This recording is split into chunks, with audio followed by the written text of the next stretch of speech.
Bismillahirrahmanirrahim. Rabbi syrahli sadri wa yassirli amri wahlul 'uqdatam min lisani yafqahu qawli. Amin. Allahumma shalli ala sayidina Muhammad wa ala ali sayidina Muhammad. Assalamualaikum warahmatullahi wabarakatuh dan salam sejahtera. Nama saya Nurul Syamimi Syahira binti Abdul Fitri, nombor kametrik di 1912343. Baiklah, pada tugasan dakwah dan perucapan awam pada kali ini, saya akan berkongsikan sedikit berkaitan dengan rakan. Benarlah apa yang sering dipesan oleh orang-orang kepada saya, iaitu berkawan ni memang ramai. Semua orang boleh jadi kawan kita, semua orang boleh jadi rakan kita. Tetapi untuk mencari seorang sahabat saja itu sangatlah payah. Sebab kita boleh berkawan dengan seseorang sampai bertahun-tahun lamanya, tetapi belum tentu dia boleh menjadi sahabat kita. Buktinya, satu pengalaman yang pernah terjadi, yang pernah saya alami sendiri. Saya berkawan dengan seorang rakan hampir melebihi 12 tahun, iaitu berkenalan dari seawal umur 12 tahun sehingga 21 tahun. Terputus sia-sia begitu sahaja. Hubungan itu disebabkan hadirnya seorang wanita di dalam hidup rakan baik saya itu, iaitu dia di mana dia terpaksa membuat pilihan sama ada untuk memilih saya ataupun memilih perempuan tersebut. Bayangkan perempuan tersebut baru hanya dikenali olehnya selama beberapa bulan berbanding dengan saya yang hampir 12 tahun, tetapi dia lebih memilih wanita itu dan saya pun ditinggalkan. Jadi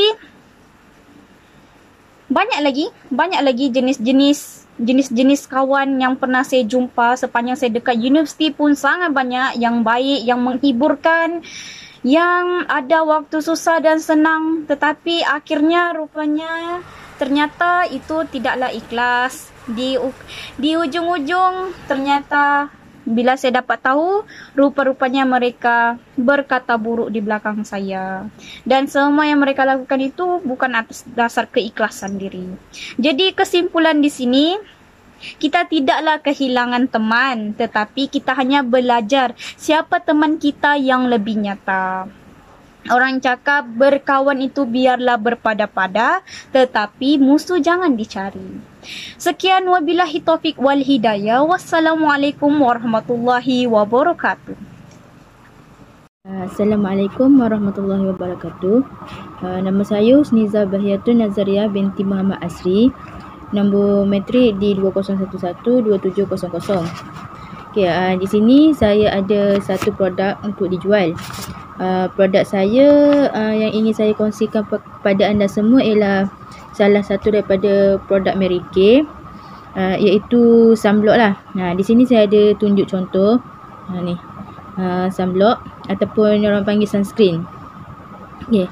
Sunscreen ataupun sunblock ni dia banyak kegunaan dia. Antara dia boleh melindungi kita daripada sinar UV.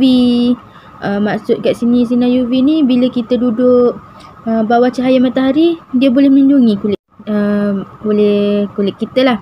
Lepas tu seterusnya dia dapat mencerahkan kulit kita. Okey, dia pastinya perempuan dia mahukan lelaki, perempuan dia mahupun lelaki, dia mestilah nak kulit yang putih, kulit yang cerah. So saya carakan guna yang ni. Dia boleh memutihkan kulit, mencerahkan kulit. Lepas tu seterusnya ialah dia satu lagi, dia sesuai untuk semua peringkat umur, tak kira lah tua maupun muda lah. Lepas tu selain itu dia dapat menjadikan kulit kita ni jadi semakin lembut, makin tidak gatal-gatal. Dia lembut lah. Dia juga dapat membersihkan muka kita yang mana ada kotor-kotoran tu, dapat bersihkan lah kulit kita daripada kekotoran apa semua.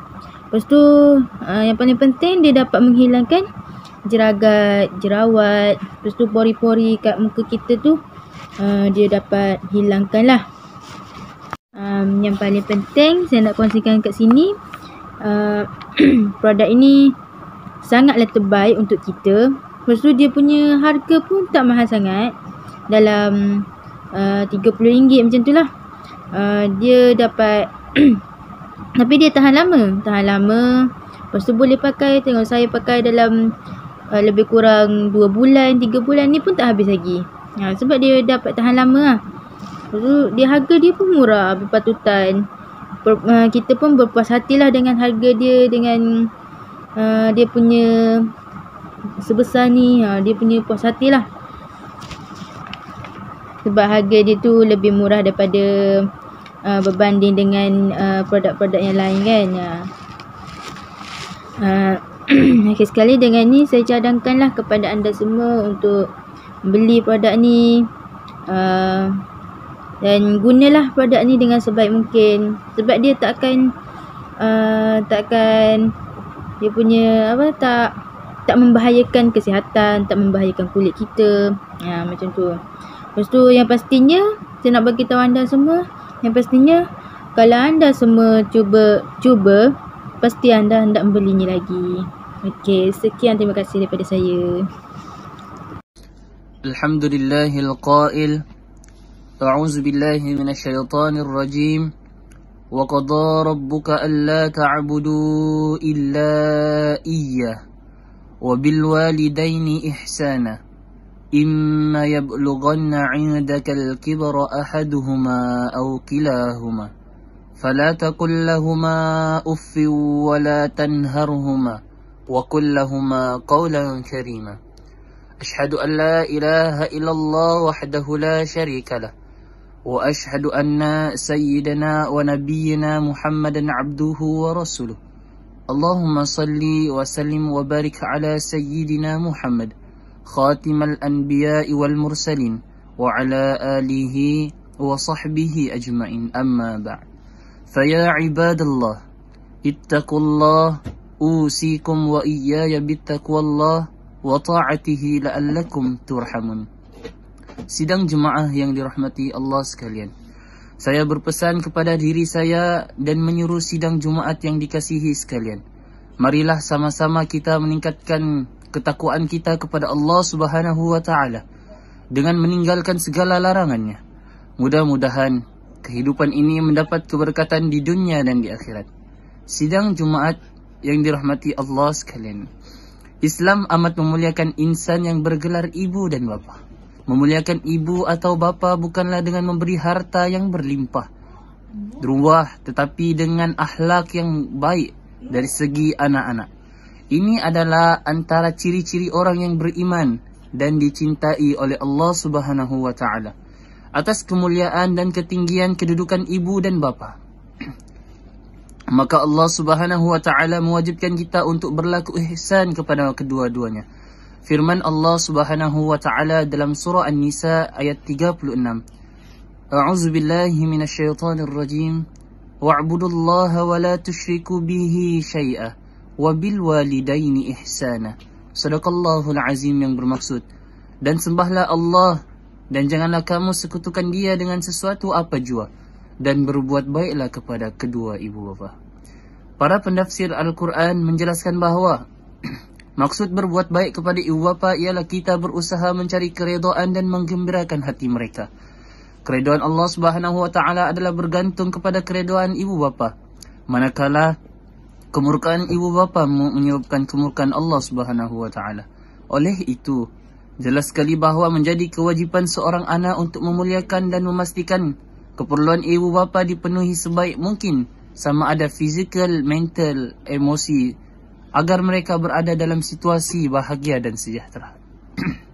Sidang Jumaat yang dirahmati Allah sekalian, anak-anak yang mengasihi ibu bapa mereka akan sentiasa memelihara akhlak dan sahsiam menuju ke jalan yang mulia. Antara sikap mulia anak-anak kepada ibu bapa adalah berlemah lembut, berbudi bahasa, tidak derhaka, dan sentiasa ingat pengorbanan mereka. Bahkan Ini adalah elemen penting dalam memupukkan nilai-nilai dalam berkeluarga dan merupakan satu tuntutan dalam hidup beragama, terutamanya apabila mereka mencapai usia emas. Barakallahu li wa lakum bil Qur'anil azim wa nafa'ani wa iyyakum bima fihi minal ayati wadh-dhikril hakim wa taqabbala minni wa minkum tilawatah innahu huwas samiul alim. Aqulu qawli hadza wa astaghfirullahal azim li wa lakum wa lisairil muslimina wal muslimat wal mu'minina wal mu'minat fastaghfiruhu innahu huwal ghafurur rahim. Bismillahirrahmanirrahim. Allahumma salli ala Sayyidina Muhammad wa ala ali Sayyidina Muhammad kama sallaita ala Sayyidina Ibrahim wa ala ali Sayyidina Ibrahim wa barik ala Sayyidina Muhammad wa ala ali Sayyidina Muhammad kama barakta ala Sayyidina Ibrahim wa ala ali Sayyidina Ibrahim. Bismillahirrahmanirrahim. Allahumma aftah alaina hikmataka wanshur alaina min khazaini rahmatika ya arhamar rahimin. Rabbi shrah li sadri wa yassir li amri wahlul 'uqdatam min lisani yafqahu qawli. Assalamualaikum warahmatullahi wabarakatuh kepada penonton-penonton pada video kali ini, di mana pada video kali ini saya akan membuat sedikit perkongsian tazkirah ringkas yang berkaitan dengan kelebihan dalam mengamalkan amalan bersedekah. Baik, tuan-tuan, puan-puan yang dirahmati Allah sekalian, sedekah ini merupakan amalan yang sangat mulia di sisi Islam, di mana setiap sedekah yang kita hulurkan pasti akan diberikan ganjaran yang tidak terhingga. Malah dosa kita juga turut terhapus disebabkan sedekah itu, sebagaimana dalam sabda Nabi Muhammad sallallahu alaihi wasallam yang bermaksud sedekah dapat menghapuskan dosa sebagaimana air memadamkan api. Hadis riwayat Imam Tirmizi. Selain itu juga sedekah ini akan memberikan keberkatan pada harta kita. Contohnya dapat memberi keberkatan dalam harta kita. Dengan adanya keberkatan itu, kita merasakan harta yang kita miliki itu walaupun sedikit seolah-olah dirasakan banyak dan juga mencukupi. Malah jika kita tidak mengamalkan amalan bersedekah itu dan kita tidak mendapat keberkatan dalam rezeki kita, kita akan merasakan harta yang banyak itu seakan-akan sempit dan juga tidak mencukupi, meskipun kita memiliki harta yang banyak dan juga melimpah ruah. Perkara ini kita boleh hayati sebagaimana dalam sabda Nabi Muhammad sallallahu alaihi wasallam yang bermaksud harta tidak akan berkurang dengan kita bersedekah. Hadis riwayat Muslim. Jadi oleh itu, tuan-tuan dan puan-puan yang dirahmati Allah sekalian, bersempena dengan kedatangan bulan Ramadan yang mulia ini, marilah kita bersama-sama meringankan tangan kita untuk bersedekah. Bersedekah semampu yang kita mungkin. Sebagai contoh, kita di bulan Ramadan ni kita menyediakan juadah berbuka puasa kepada jiran kita ataupun saudara seagama kita. Contoh yang lain, kita memberi sumbangan makanan untuk berbuka ke masjid-masjid yang berdekatan dengan tempat tinggal kita. Jadi ingatlah ganjaran yang disebutkan oleh Nabi Muhammad sallallahu alaihi wasallam yang bermaksud sesiapa yang memberi makan kepada orang yang berpuasa, maka baginya seperti pahala orang yang berpuasa itu tanpa mengurangi sedikit pun dari pahalanya. Hadis riwayat Imam Ahmad dan At-Tirmizi.